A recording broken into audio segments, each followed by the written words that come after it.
Right. Okay. Hello, everyone. Thank you for joining us tonight. My name is Joanna Kerr. I am a librarian with the London Public Library.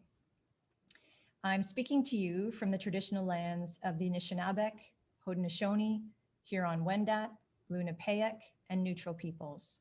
We are grateful for the opportunity to meet here, even as we gather virtually, and we thank the generations of peoples who have taken care of this land.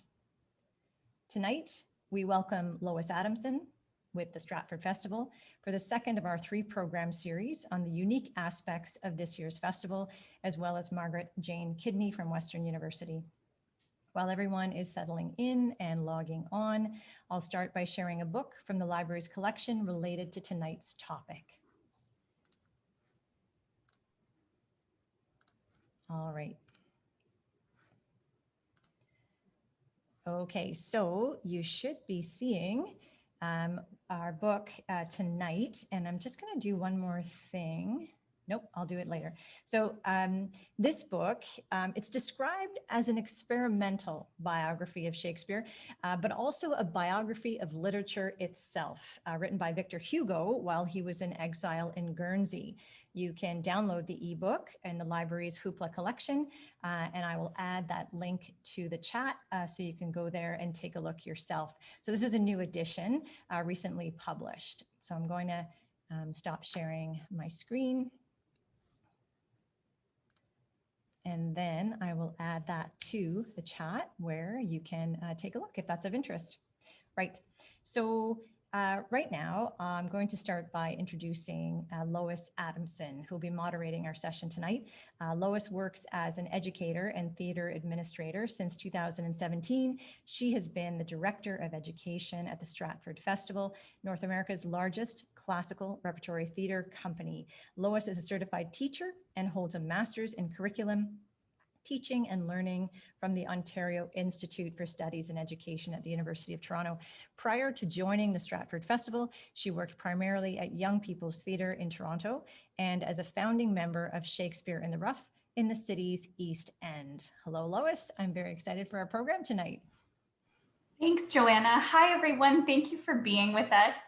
I'm going to start by introducing our guest, and then I'll give you a bit of an overview of what we're planning for tonight. But we're a small and mighty group, so I'd encourage you to participate as fully as you're comfortable doing, whether that means having your camera on or connecting with us in the chat. We'll have some questions as we go along.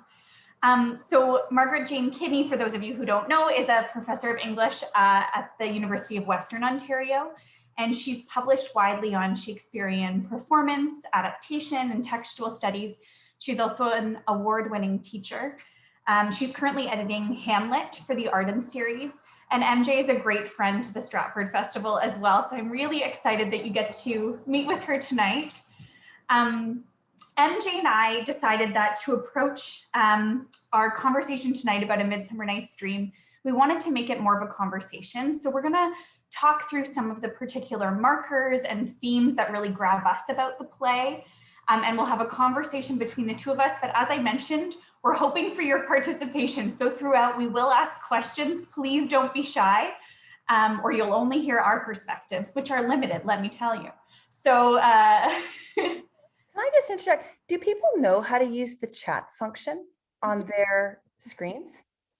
Show of like nods, or can you give us a reaction or let us know in the chat that you're okay to do that? That's a great thought. Yeah, because the chat's just at the bottom of your screen. If you click on it, you can then type in a response or a question, and then it comes up, and we're going to be monitoring it as we go along. We just did it. Oh, I see thumbs up from Colin. Thank you, Colin. And Brenda, thank you. We see that. And Linda and Walter, you're okay. Lois, Karen, Catherine, Jody, feel free to chime in as we go along. And if anyone has issues, just stop us and ask. And we will save some time at the end for any questions you might have as well. Thanks, Karen. That's awesome. So to start, we thought we'd ask, what do people already know about A Midsummer Night's Dream? Or when you think of the play, what comes to mind? And again, we're a small group, so in the chat, or if you want to say something, just flail about and we will unmute you. What do you already know about the play? Linda and Walter, do you have an idea?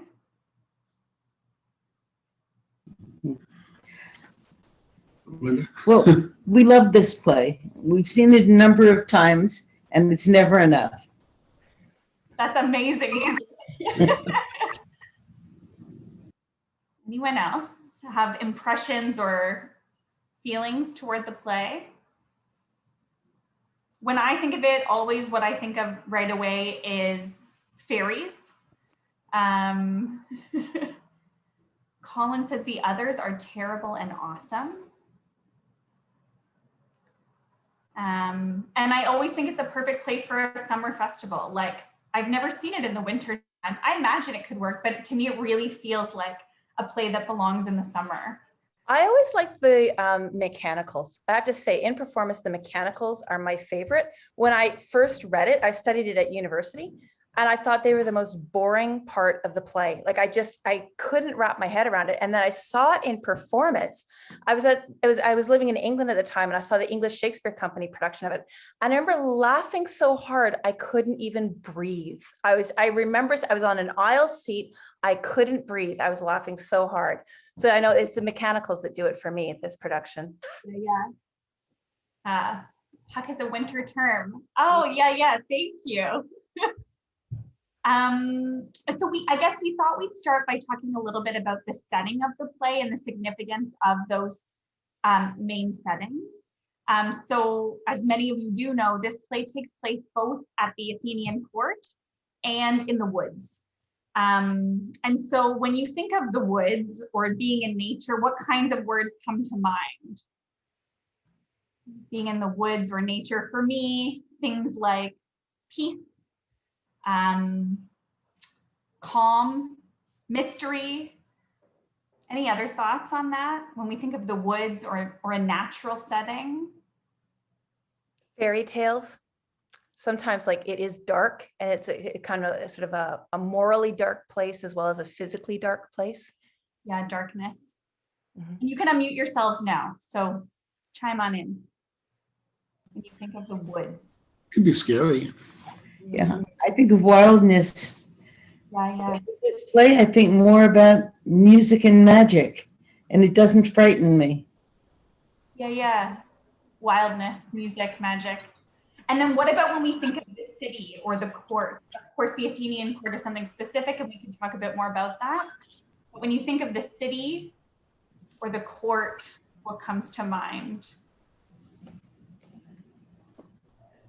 For me, I think of like, it's hard for me not to think of it as an opposition to the woods, but when I think of the woods, I think of like a retreat. And when I think of the city, I think of kind of being stuck. Any other thoughts on the city?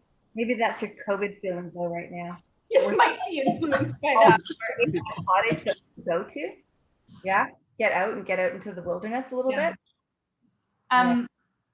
MJ, can you talk a little bit about these two settings? I think Lois, you're absolutely right to bring up the idea of the city and the court and the importance of setting to this play, because I think what A Midsummer Night's Dream does is set up a structural opposition between the city and the forest, like structural in the sense that this is the backbone on which the play is organized. So the city stands for law and patriarchal rule. When I say patriarchal, I literally mean of the pater, the father. So we have law, order, patriarchal rule, and it's ruled over by a character called Theseus, who is about to marry a woman called Hippolyta. And we're going to come on to Hippolyta in a little bit. But Theseus is the ruler, the father of the people in the city. And the other father figure that we get in the opening scene of the play that's set in the city is Aegeus.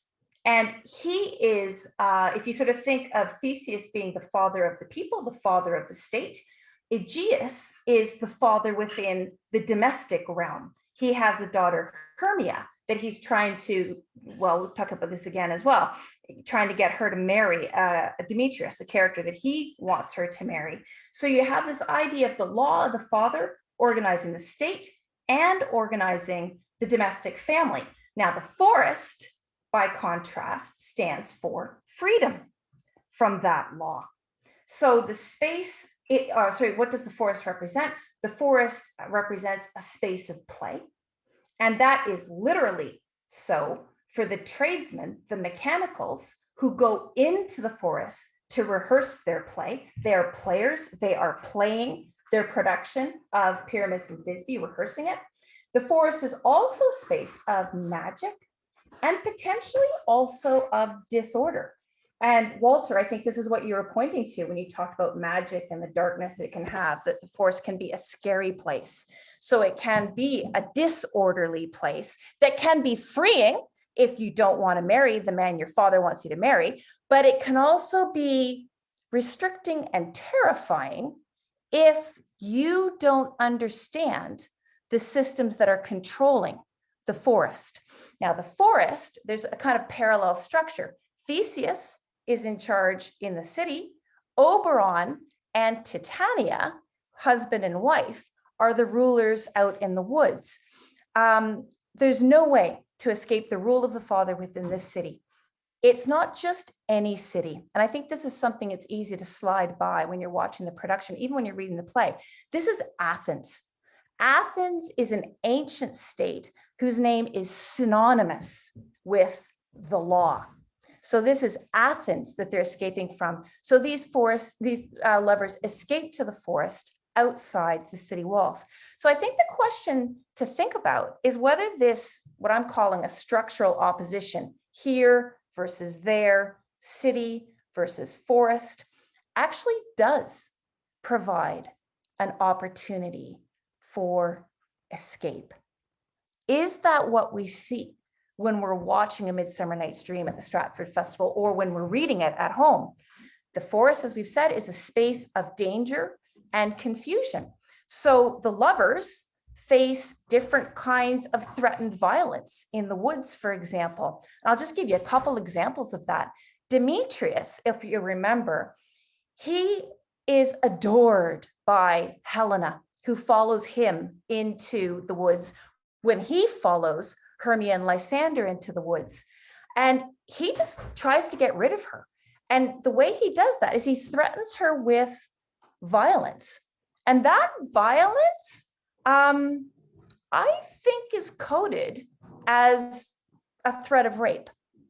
And I know that seems, again, this is a play, this is Midsummer Night's Dream. This is the first play that you take small children to when they're 6, because it kind of has fairy tale qualities to it. But I'm at Act 2, Scene 1. I'm just going to quickly read this to you. 214 to 19. Just bear with me while I pull it up here. Yeah, he says, you do impeach your modesty too much to leave the city and commit yourself into the hands of one that loves you not, to trust the opportunity of night and the ill counsel of a desert place with the rich worth of your virginity. So what he's saying to her there is, you're far too trusting of me. I've told you I don't love you. You are outside of the protection, the law, the order of the city. You've brought yourself into the woods with someone who has said he doesn't love you, and you're trusting your virginity with that person. You're being too trusting. So what he's threatening her with is with rape. So it's a space of danger and confusion. Lysander abandons Hermia when she's asleep, when the fairies make him believe that he's in love with Helena. The mechanicals see their lead actor, Bottom, transformed into a monster, the head of an ass, the body of a man. And over in the fairy world, we see the king of fairies, who often doubles in performance as Theseus, bend his disobedient queen to his will by making her fall in love with the transformed Bottom, who's now a monster. I'm going to share my PowerPoint here. I'm going to shut down my chat. So Lois, if you can kind of keep an eye on it from here. I'm going to open up the PowerPoint, because this is an image of Maggie Smith as Titania from the 1977 Stratford Festival production of A Midsummer Night's Dream. Please, Lois, you know more about that than I do. You want to talk about that? We just can't see it yet. Oh, thank you. I'm so sorry. Hold up. I know what I've done.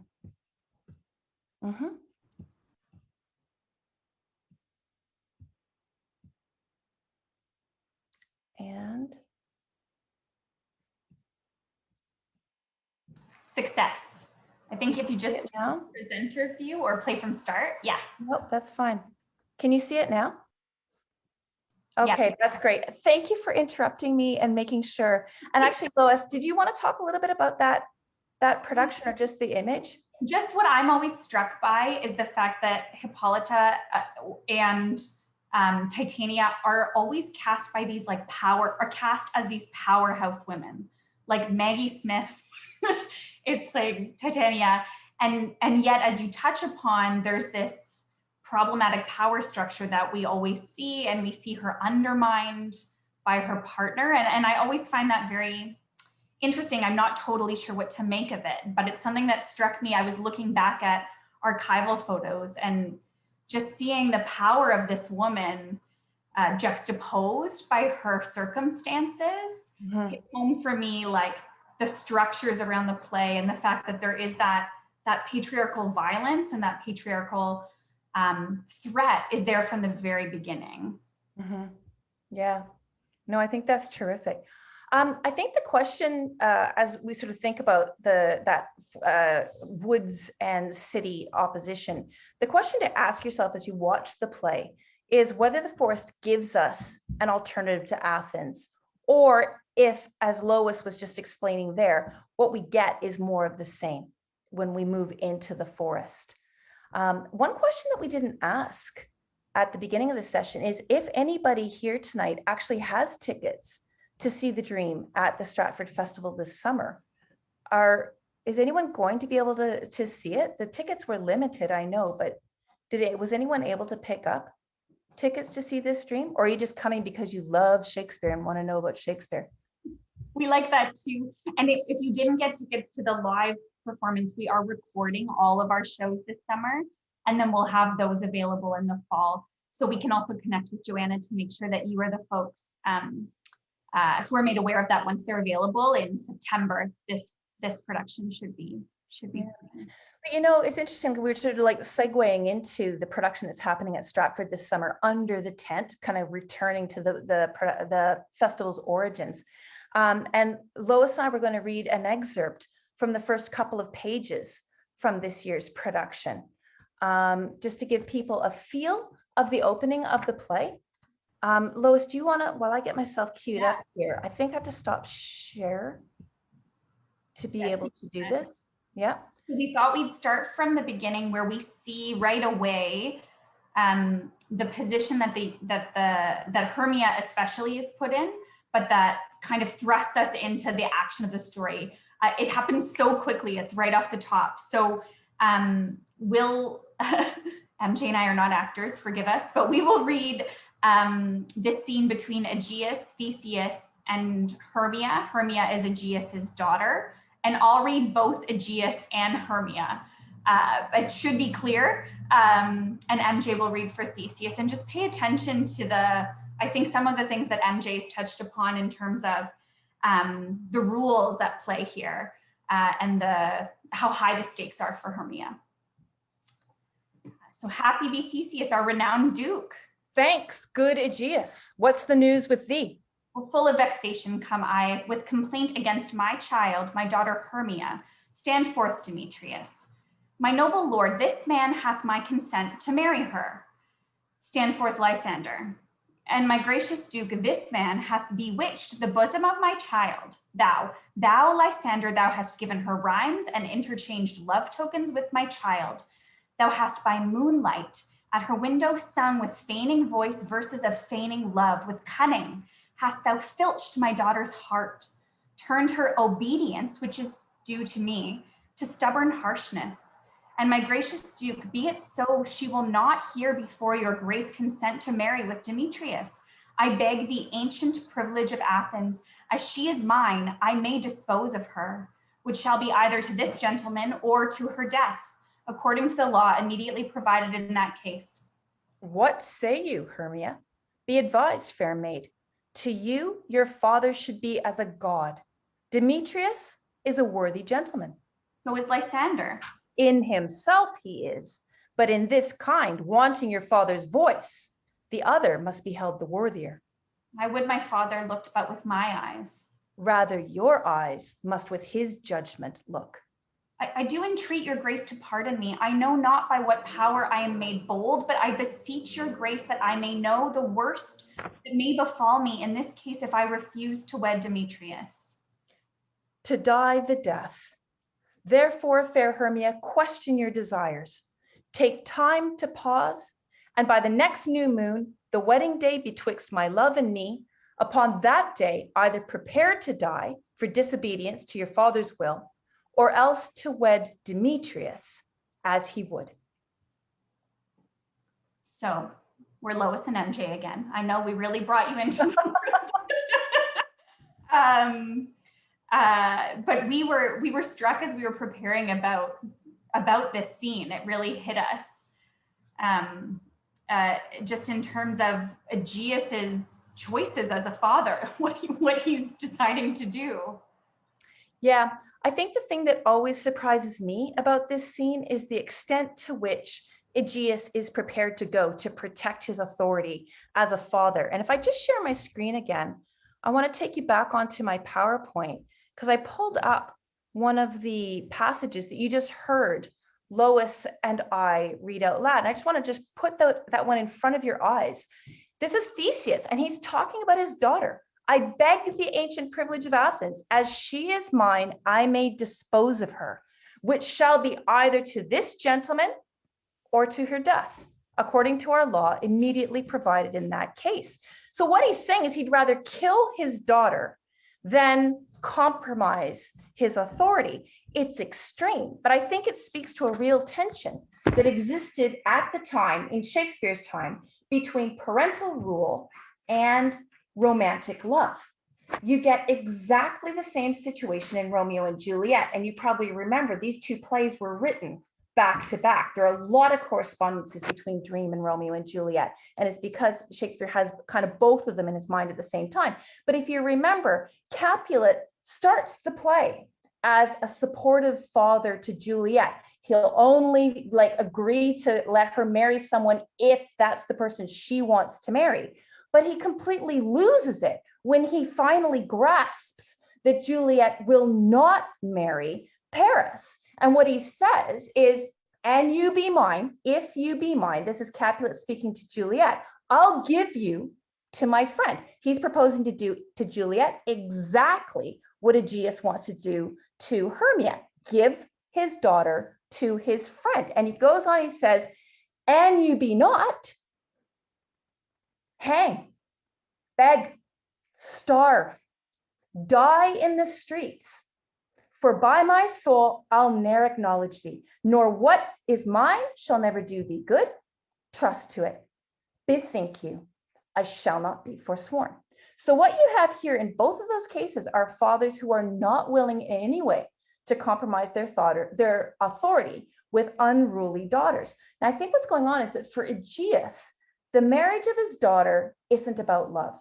He doesn't care about romantic love. That's not what marriage is about. Marriage in early modern England was a way of kind of raising your standing in society. If you make a good marriage, then the marriage can reinforce the family's financial status and also its social status. And so Aegeus, and it's also a way, it's not even just purely economic, it's about network relations, that Demetrius clearly has some kind of networking opportunity that Aegeus finds desirable. And so he wants to be able to use his daughter to be able to leverage that opportunity.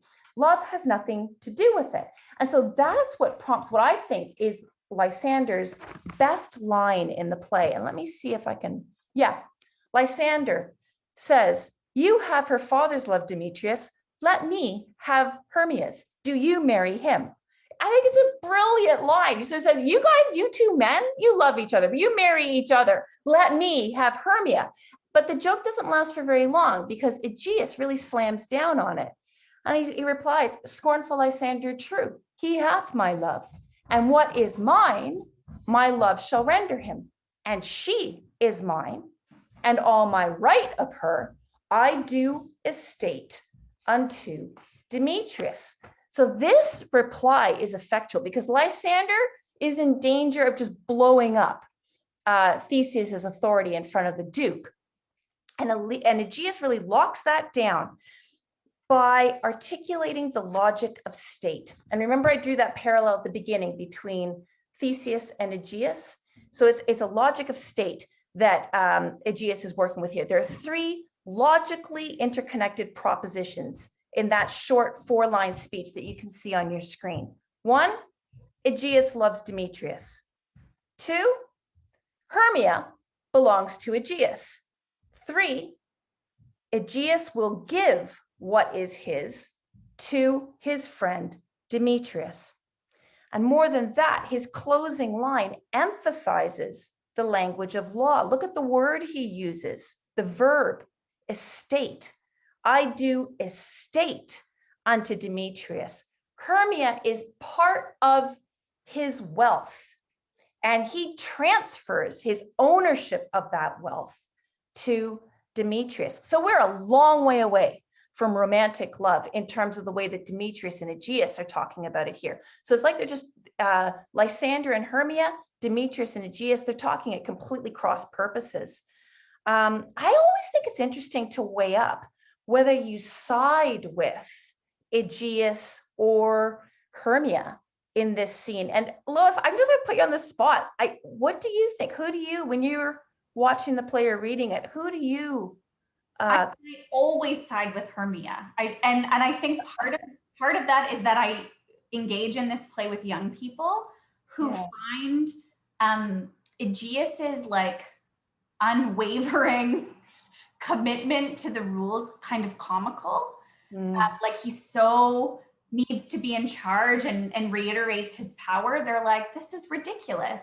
And because we're also, you know, the young people we're engaging with today, it's a contemporary conversation. And so they find it silly to think about how he's behaving, but they also recognize that this is a position that young women are placed in all over the place still today. So it's not that far away, and that threat is very real. I wonder too if it has to do with how Aegeus is represented by the actor. Like, is there a representation of him that could give us a little more compassion or some curiosity about why he wants this for his family? I'm always curious about that because I find it so hard to take on his position or his perspective. What about you? I think I do. I plump for Hermia and Lysander as well. And I think I maybe come to it because I think of this as a comedy, you know, that even from the earliest printed texts, it's advertised as a comedy. And it's such a convention of Shakespearean and Roman comedy. This goes right back to Roman comedy, that when you have lovers who want to get together, the blocking figure is the father. And so part of the fun of a romantic comedy is figuring out or watching how the lovers are going to get around that obstructive father. So I think generically, I'm primed to understand Aegeus as something that we've got to get rid of. We're all kind of on Hermia's side. But I wonder, is there anyone, please, you don't feel you have to or anything, but does anyone in the audience want to stand up for Aegeus? Anyone think that Aegeus has a reasonable position that he's making? Maybe not in killing his daughter, but in terms of children making good choices for themselves? Not a lot of Aegeus supporters here. No, I can see that. Oh, wait a minute. I think something's just, actually there's something come up in the chat? I don't see anything. Oh, no, that's fine. No, that's fine. I think in this opening scene, the other character to keep an eye on, who's an interesting character to watch, even though she has no lines, is Hippolyta. And I said that I was going to come back around to Hippolyta. She's the character who Theseus is going to marry in a matter of days. Hippolyta is an Amazon. And I think that can kind of slide past a lot of viewers sometimes if they're not totally familiar with the play. So an Amazon or an Amazonian it was a society of women warriors, a legendary society of women warriors. They kept men as slaves, really purely for reproductive purposes. And these women were warriors. They fought, they took care of themselves, they organized their own setup. Basically, they took a patriarchal system where the men are in charge and the women obey and flipped it on its head. So Amazons were early modern England's worst nightmare. You see a lot of Amazonian literature in Shakespeare's time. People are really interested in Amazons, and I think they're obsessed with them because they're just really scary. If you're a man who's in control, you suddenly see, oh, a different system where it could be different. More than that, Hippolyta is queen of the Amazons, and she's been conquered by Theseus in war. And you get this line that Theseus says, Hippolyta, I wooed thee with my sword and won thy love doing thee injuries, but I will wed thee in another key, with pomp, with triumph, and with reveling. So Hippolyta doesn't contribute to the debate between Aegeus, Hermia, Lysander, Demetrius, Theseus in that opening scene, but she can communicate a lot just through active listening. And I think if she's coming from this perspective of an Amazonian tribe, a queen who is marrying Theseus because she's been defeated in war, that you can imagine a kind of sympathy between Hippolyta and Hermia that might support our idea that we were saying earlier about why is it that we kind of are cheering for Hermia in that opening scene. It makes me think too of MJ, the comparison you made to Romeo and Juliet and the scene that you referenced where Capulet is speaking to Juliet. His wife is there too, Lady Capulet, and really overtly sides with him. But what we see in Hippolyta is this possibility for like an ally for Hermia.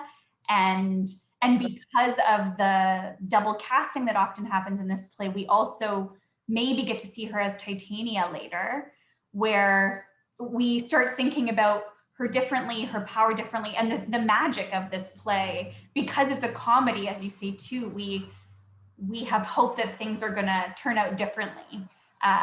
Whereas in Romeo and Juliet, we kind of know the path we're on. Mm-hmm. I think that's a really smart point that you raised about the doubling devices that you can sometimes see. So it's just talking about Theseus and Hippolyta in this opening scene. 2 scenes later, we might, like a lot of companies, and it's partly because they can, you can sort of use a smaller number of actors use them more intensively, yeah? And so you double the parts. You have Theseus and Hippolyta doubled with Oberon and Titania. So you have Hippolyta who's been silent and watching in Act 1, Scene 1, then reappear 2 scenes later out in the woods as Titania. And now she has full voice and she is defying her husband and saying, I will not give you this changeling boy. He's mine. I'm keeping him. I want him because she was one of my priestess's children and I promised to take care of her when she died. So there's a whole maternal female world that the changeling boy is part of. And that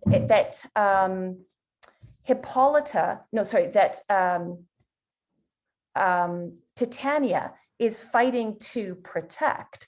And so I think if you see the same actor doubling those parts in the city and the woods, partly it makes you notice what's the same about the court and the woods, that they are controlling patriarchal structures where the husbands and the fathers are trying to be in charge of everything. But what we see in the woods is Titania pushing back on that. And again, though, does it last through the play? Or do we actually see a model where the husbands are able to reassert their control by the end? Is it as free as it might otherwise seem? Yeah, and in our production this summer, there are 8 actors in the show, and Bottom is the actor playing Bottom just plays that one role. Everyone else plays at least 2. So that doubling is very much at play. And the other framework we have around our production this summer is that you see them putting on the play, and then you see the mechanicals putting on the play. So there's a real sense of playmaking and storytelling. And I think that self-awareness helps us to explore some of those questions too, when we're all aware that we're playing together. Mm-hmm. Mm-hmm. I think that's a really good point. Something we touched, or you mentioned earlier, MJ, is that this is so often a show first introduced to young people, like it's one of their first Shakespeare's. And I increasingly find this intriguing that it's sort of pitched as this family-friendly show. It's taught in schools, despite the fact that it's about a lot of sex, a lot of darkness. And so I'm always puzzled by that. It seems out of character with what we normally want to introduce young people to. But I think part of the family-friendly appeal, or even just the nostalgia some of us have about the play if we haven't seen it in a while, is, well, it's the fairies. It's this make-believe, wonderful woodsy land. Like, isn't that so fun for kids? But I always find that a bit striking. And especially when I think about, like, well, our understanding of fairies today versus maybe their intention or how they're used as a device in this play. I remember, it's interesting, at the Stratford Festival, the very first time they did a kind of show that was designated a family production, it was over at the Avon stage. And I can't remember what it was, but it was a French show or French-based, it wasn't in French, but it was a French-based show. Do you remember what it was called? Was it one of the Hunchback shows of Notre Dame? I can't remember, but it was that kind of a play, and it was kind of a new play, a devised play. And I remember it had a scene of violence, and I think a character was being beaten or whipped, and people were like protesting and sort of saying, why is this the family show? This is so violent. I took my grandchildren to see it. And I remember Anthony Cimolino kind of sticking up for the show and for the writer, sort of saying, I think we underestimate the violence that children have always seen or heard about when they're reading play or reading fairy tales. For instance, fairy tales are extremely violent. You know, children being eaten by wolves or children being abandoned by parents. There's a lot of this kind of violence is there. And I think his point was that sometimes kids watch something and they take what they want from it. It's not that they're necessarily taking it or engaging with it in the same way that an adult would. And so I wonder if that's part of the charm of Dream, that it can actually appeal to different kinds of audiences, and different audiences interact with it in particular ways. So the stuff that we're seeing, when we see an adult woman having what is pretty much looking like sex with a donkey, we might be thinking about Tijuana and these sorts of pornography shows. Like, we're kind of, you know what I mean? But a 6-year-old may not go there. That's just not an available reference point for a 6-year-old. They just see a fantastical figure that turns up in all kinds of the storybooks that they read with a fairy. And that's what it is. And they don't clock any kind of sex or anything like that. So Lois, I can see you've unmuted yourself. So I'll pass over before getting further down the Tijuana route. I think you're so right. And I think also it speaks to what we're exploring in this play of, like, what is the orderly world and what's the disorderly world, and a young person's perspective on that. Like, yes, Athens is this orderly world, but it's so backwards in how it's set up. It's not okay. And I think young people have the ability to intuit that or see that with new eyes. And then I think the other reason that this is a show for young people is that it's about young people asserting what they want and discovering themselves. And ultimately it ends in a hopeful place. Like, I think you can take kids to dark places in the stories that we share with them, as long as you end in hope then that feels like that's responsible storytelling, that's responsible work on our end. And I do think that the fairies and the creatures, like you talked about, that speaks to it too. MJ, what's interesting about the fairies, or what should people kind of know when they see this play and think about what the fairies do? The fairies are just all the way down the line interesting in Shakespeare's plays. And I can't see a clock. What time is it? I can't get a clock on my screen because I'm just 10:42. 10:42. 7:42. Yeah. Okay, I wasn't going to mention this, but I think it is quite interesting. Fairies in Shakespeare's England were often an excuse for socially aberrant behavior. So I'm not saying that people didn't necessarily believe in fairies. I expect some people did. But I think a lot of times you might all just agree that we will say that something was done by the fairies in order to avoid having to pin a responsibility onto an individual within the social community that might lead to some kind of punitive measures. And so fairies, and I think also, I remember I was giving a talk once and someone came up and sort of said, I'm from Scotland, and we still have an expression that when someone gets what we might call Alzheimer's now, or just becomes confused in older age, we sort of say that they're with the fairies. It's that idea that the fairies are a kind of rhetorical presence within the community, a kind of, not a scapegoat, but kind of a scapegoat, that you can kind of shove uncomfortable issues, social issues, onto fairies in order to not have to deal with them in your own everyday world. So I think that's one aspect of the fairies to keep an eye on, is like, what kind of social practice are they executing in the play? And you might think about, for instance, these lovers have spent the night, unmarried lovers have spent the night together out in the woods. And what kind of way are we going to talk about that? And as soon as Theseus comes across them, when he finds them lying asleep on the ground, and Theseus is outraged, and everything's kind of going out of control. And Theseus says, oh, I think they were up early to celebrate the May Day. That's right. It's not that they've been out all night. It's that they were up very early in the morning to come out, and they've just happened to fall asleep here. That you sort of find an excuse. And I think fairies might kind of help to smooth the route or smooth the course for some of the characters. The other thing that I think is interesting with the fairies is their otherworldliness. And in performance, that otherworldliness is conveyed through language and language patterns. So human, mortal characters in Shakespeare's play, they speak iambic pentameter. That's a 5-foot line.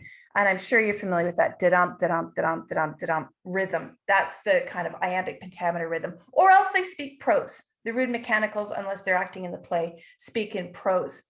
The fairies will sometimes use a 5-foot line, iambic pentameter, but they'll also use a 4-foot line, a tetrameter line, or even a 3-foot line, which is called trimeter. So what the fairies do is they slide between a 5-foot and 4-foot or 3-foot line. So I think when you're listening to the fairies, and remember in Shakespeare's England, people would talk about going to hear a play rather than going to see a play. The way the fairies speak make them sound a bit like the shapeshifters they are. Sometimes they sound like mortals, and sometimes they sound like fairies. And I think that inability to pin down who they are or what they are is in itself a little bit frightening. They're tricksy. They can trick you. More than that, and this is just a little bit of like a technical thing that I just thought it'd be worth mentioning. It might be interesting. They have these 4-foot lines called tetrameter, right? They have a 4-foot line that is often missing the first syllable of that line. And the effect of that missing syllable is that their lines can strike the ear as energetic and punchy. Maybe even so punchy that they seem a bit threatening. And I think one of the best examples of fairy verse, or this effective fairy verse that I wanted to describe to you, falls towards the end of their time in the woods. So the lovers are completely exhausted. They have no idea what's going on. The night is at its darkest. It's the moments before dawn. And Oberon tells Puck to hide the stars. He's going to make the night as dark as it can possibly be. And he's going to make the forest as black as hell. He describes it as black as Acheron, Acheron being hell. And then what Oberon does is he tells Puck to misdirect the lovers so that they don't kill themselves. He also tells Puck to undo the love spell that's on Lysander's eyes, that's making him think that he's in love with Helena. And then Oberon leaves and he lets Puck get down to work. And if I can make this work, here we go. This is Puck's line. Up and down, I will lead them up and down. I am feared in field and town. Goblin lead them up and down. Can you hear that heavy beat at the beginning of each of those lines? Up and down, I will lead them. I am feared. Goblin lead them. So it has that kind of urgency. It takes the verse to you, but it also gets in your face a little bit. It's a little bit just unsettling, I think might be the way to think about it. The other thing to notice about this speech is that apart from the word goblin, every word in that 4-line passage is just one syllable, which encourages the actor to punch out the speech. I think you could hear it when I was speaking it. There's also heavy repetition on up and down. It falls at the end of the first 2 lines and at the end of the 4th line. Again, that emphasis creates a kind of punchy effect. And there's alliteration on feared. I am feared in field. That F at the beginning of those words, feared in field. So again, forms of repetition, the meter, all of it works together to create a sense, an aggressive tone. I think that's how I would describe it. An aggressive tone with the alliteration on feared in field, making us notice that word fear, because that picks up the last line of goblin. Puck here describes himself as a goblin. We talk about fairies all the time in A Midsummer Night's Dream, but Puck describes himself here as a goblin. Fairies can be good. They can be tricksy, but they can be good. Goblins are usually evil. Puck is a mischievous character. He's kind of in between. This is not a good moment for the lovers when Puck is doing this bit. When he's left, the forest is as dark as it can be. These aren't cute fairies, I think is what I'm trying to get across. They're powerful. They change shape. They disrupt the weather when they argue among themselves. Titania and Oberon at war, and the weather, the seasons are all disordered, and they control your mind. You remember at the end of the play, Lysander has the love juice taken off his eyes. Demetrius never does. The reason Demetrius wants to marry Helen is because he still has the fairy juice in his eyes. He hasn't fallen in love with Helena. He's drugged, and he stays drugged forever, which is why he marries Helena. This play has a happy ending only because of the fairies and their intervention, their choice, their decision to intervene in human lives. So it happens that they choose to help the lovers. But what you have here with this passage, I think, is a clear sense of the lovers' powerlessness in the forest. They are way out of their depth.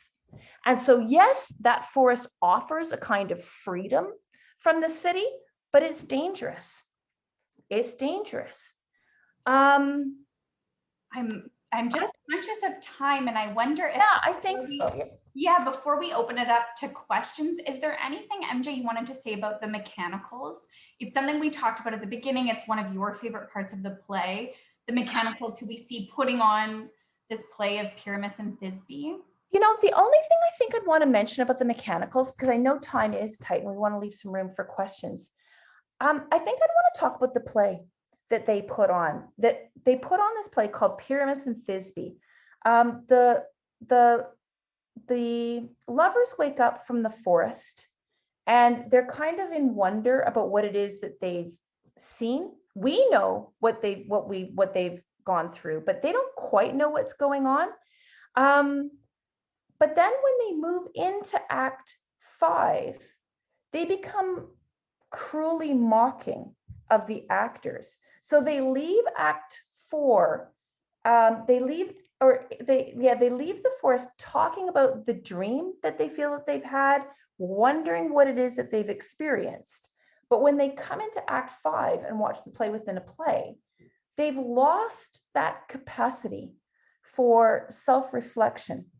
So I think what happens then is that they watch Pyramus and Thisbe and they don't understand that they're seeing their own story of lovers trying to escape from a controlling father. But in Pyramus and Thisbe, it goes horribly wrong in a comic way because the mechanicals are doing it.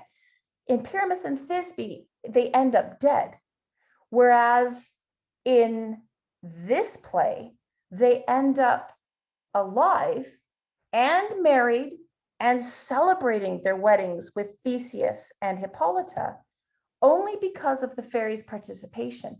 And they just lost that capacity for self-reflection that I think maybe Bottom holds on to. He doesn't know what it is that he's experienced, but he understands that it's something special and he wants to make a ballad of it. He's going to get Peter Quince to compose a ballad of it. So I think that's all I would want to say just at this point about the mechanicals. Yeah.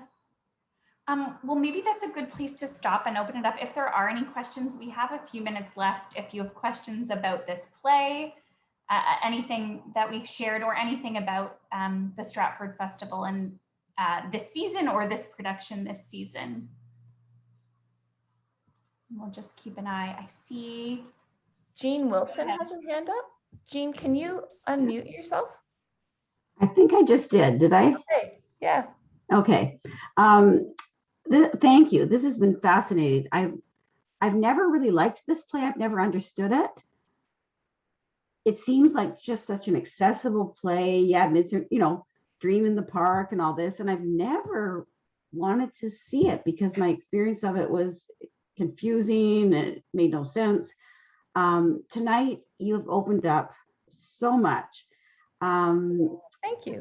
A couple of thoughts. Yeah, thank you so much. A couple of thoughts. Yes, there are lots of examples of controlling parents, this is who you should marry and, doing all of that kind of thing. In my experience, what I encounter, I'm a teacher, and I find students whose parents are controlling, not necessarily in whom they marry and all that, but in their career choices and their futures. If you don't want to go to med school, well, no, there's nothing else, and this desire for freedom from that. Where do you find that? How do you exercise it? I think this play offers so many amazing opportunities to explore that and what you're saying, the fairies, okay, they make it all right, but it's not that easy. Of course, the forest, as a place of escape is also a dangerous, confusing place. And how do you negotiate that? How do you do it? I think it's so relatable for young audiences and kind of, sobering for older older audiences. Like what the heck do we think we're doing? So I'm just wondering, I don't even know what my question is, but my comment is to thank you both for this wonderful discussion. But also, if you were to stage it, how might you take it away from the kind of literal, this is about lovers,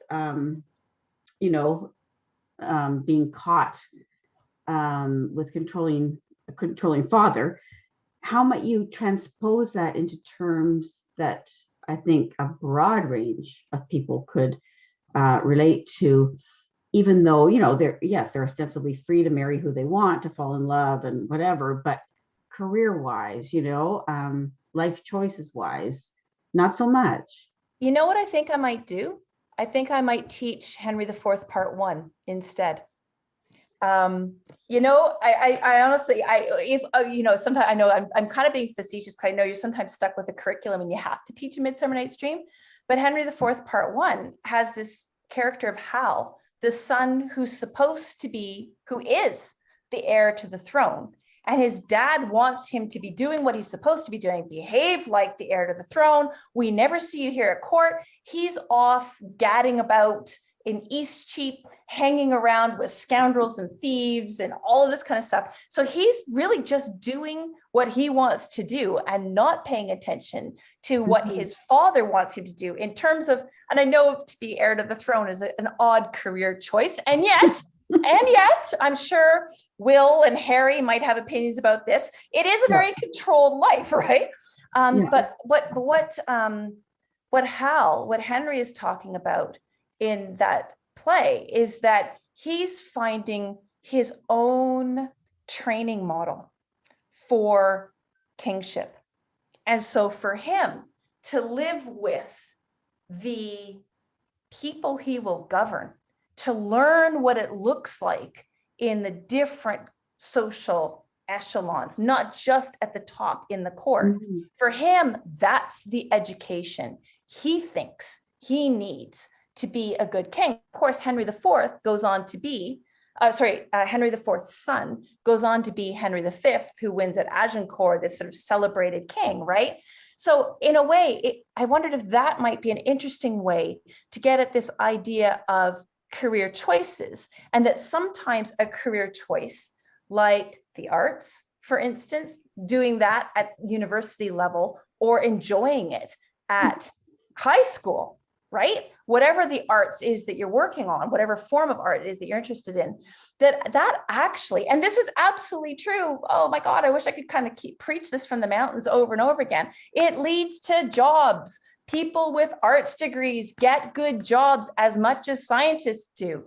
That there's this sort of a negative rap that we get, but it's, you get that training, you get that thinking, you have these skills that you can bring into a career force that employers value, right? So I think that might be the way I get at it. But I was so fascinated listening to you and kind of realizing that the energy of the conflict in A Midsummer Night's Dream for you, romance isn't a big deal anymore. No. I didn't know that. I find this fascinating. I didn't know that till I heard you tonight. No, I mean, honestly, now I want to see the play. I've never got it. I think, what is going on here? Like, why is this so popular? Why does everyone want to see this play? It never appealed to me. Romeo and Juliet, yes, I get that. But this one I didn't get. And now I feel like I have an opening into it. So thank you so much. Lois, did you want to add something? Lois, did you want to add to that question? Because you have so much experience working with young adults and children. I mean, what just struck me when you asked about, well, how would you stage it, was I was looking at all our past productions, and we've done this play 16 times since the festival began. And in one of the productions in the 60s, I came across some images where the fairies were played by children, like by child actors. And I found it at once intriguing and disturbing because of all the things that MJ shared with us about fairies. But I wonder if it's so much about the casting of the fairies, who are those like both accomplices, helpers, and disruptors for these young people? And what are the possibilities there? Anyway, I was just listening to you. That's the image that came to my mind. If you look on our website, we have an online archives database, so you can look at images from past productions. So check it out there. And you can, I just found it really interesting to look at those and some others. Joanna, I know we're almost out of time. Is there anyone else who has a last question before we wrap up? Okay, well, maybe we'll stop there. Thank you. I mean, in talking about the play, I feel even more excited about it too. So it's really nice to share it and to share it with folks like, you know, Linda and Walter, who said, oh, we love this play. Like, we can't get enough of it. It makes me want to discover it more, for sure. Joanna, is there anything else before we close together?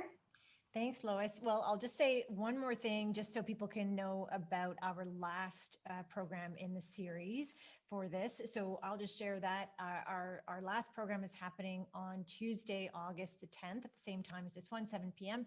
It is called Finally Their Son, featuring co-director and ensemble member Steve Ross of the cabaret Finally Their Son, to learn how music can help us explore the upheaval and the unexpected silver linings that come out of this time like no other. So I'll just put a quick link in the chat. So you're very welcome to check out the listing in the library's catalog or email me directly if you'd like to register, feel free. But I want to just give a big, big thank you to our friends at the Stratford Festival, Western University, and thank you everyone for attending. And Lois, I'll hand it over to you to close things down. Oh, I just want to thank MJ so much. It was a real joy to get to think about this play and think about it in a different way in conversation with you. So thanks for taking the time to be with us tonight. Well, thanks for inviting me and thanks for participating. And thank you everyone for like stepping away from your barbecue in this sunny evening that's outside and joining us today. We appreciate it. Thank you. All right. Have a great evening, everybody. Thanks so much. Glad you could make it. Thank you, everybody.